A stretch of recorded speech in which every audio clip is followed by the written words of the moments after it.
तो NH-शेल curved path के part 3 का ही ये कंटिन्यूशन है। तो अगर आप ये वीडियो सीधा देख रहे हो तो पहले पार्ट 3 को देख लो, क्योंकि उसमें जो क्वेश्चन किया था उसी को मैंने थोड़ा सा मॉडिफाई करके यहाँ पे रिप्रेजेंट किया है। तो वीडियो को पॉज करके एक बार क्वेश्चन पढ़ लो।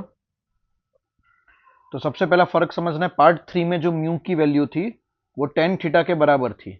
तो इसका फर्क ये आता था यहाँ पे कि उसकी फाइनल वेलोसिटी कांस्टेंट हो गई थी। लेकिन यहाँ पे आप देखो तो टेन थीटा 45 मतलब 1 हो जाएगा और म्यू 2 है, तो mu is greater than tan theta, तो ऑब्वियस है कि पार्टिकल कुछ टाइम ट्रैवल करके रुक जाएगा। तो यहाँ पे आपसे टाइम पूछा हुआ है कि पार्टिकल कितना टाइम ट्रैवल करके रुकेगा।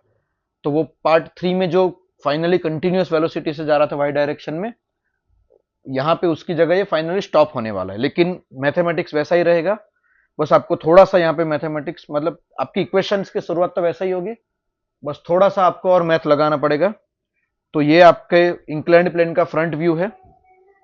थोड़ा सा ध्यान से देखेंगे कि ये वाई डायरेक्शन से मैंने पार्टिकल को 60 डिग्री पे मैंने 6√2 स्पीड से थ्रो किया है।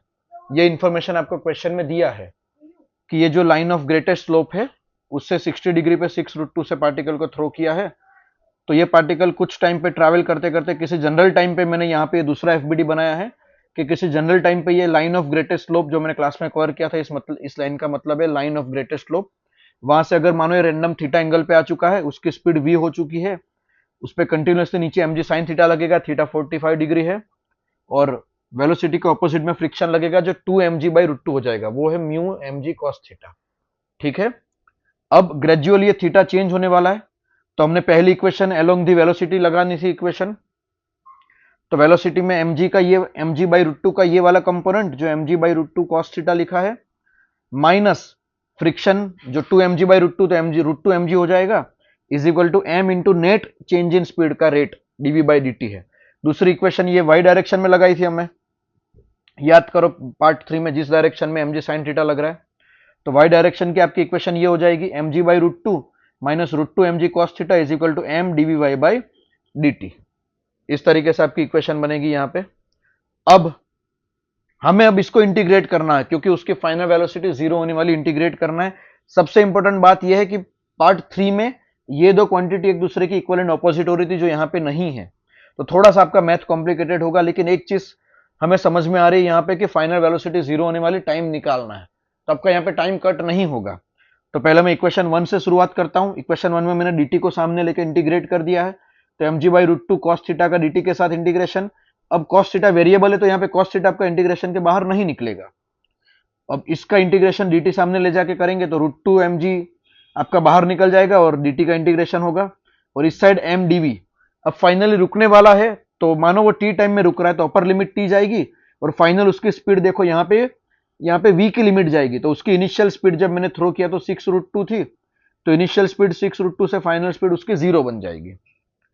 तो मैं यहाँ पे कॉस्ट का इंटीग्रेशन नहीं कर पाऊंगा, क्योंकि कॉस्ट कैसे टाइम के साथ वेरी कर रहा है वो नहीं पता।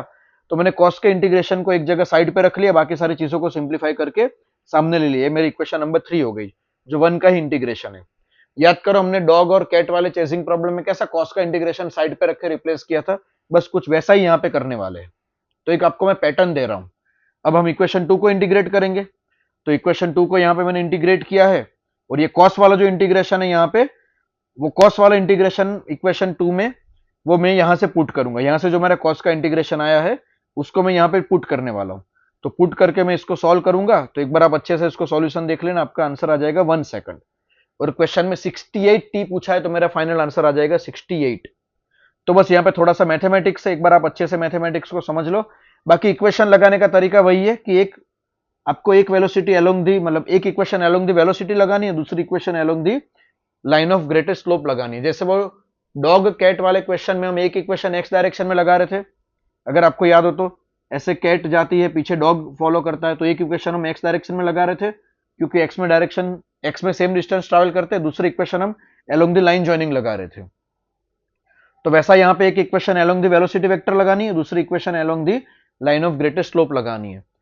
और वो डॉग कैट वाले में भी हम कॉस थीटा या साइन थीटा का इंटीग्रेशन एज इट इज रख के रिप्लेस कर रहे थे, उसी तरह यहाँ पे भी कॉस थीटा का इंटीग्रेशन एज इट इज रख के रिप्लेस कर रहे हैं। तो यहाँ पे आपकी पैटर्न काफी कुछ मिलती जुलती, अगर आप वो डॉग कैट वाला भी एक बार क्वेश्चन अच्छे से देख के बाद ये अगर अटेम्प्ट करो तो आप इसको अच्छे से टैकल कर पाओगे। ठीक है, और जो कम्युनिटी पोस्ट है उसमें मैं एक और डॉग कैट वाला क्वेश्चन सेल्फ में ट्राई करने के लिए देने वाला हूं, तो एक बार आप उसको अच्छे से ट्राई करके उसका आंसर भी लाने की ट्राई करना, क्योंकि मिलते जुलते क्वेश्चन है, तो एक बार वो ट्राई करोगे तो वो डॉग कैट वाला क्वेश्चन भी आप एक बार देख लोगे इस पर, है ना। Thank you so much.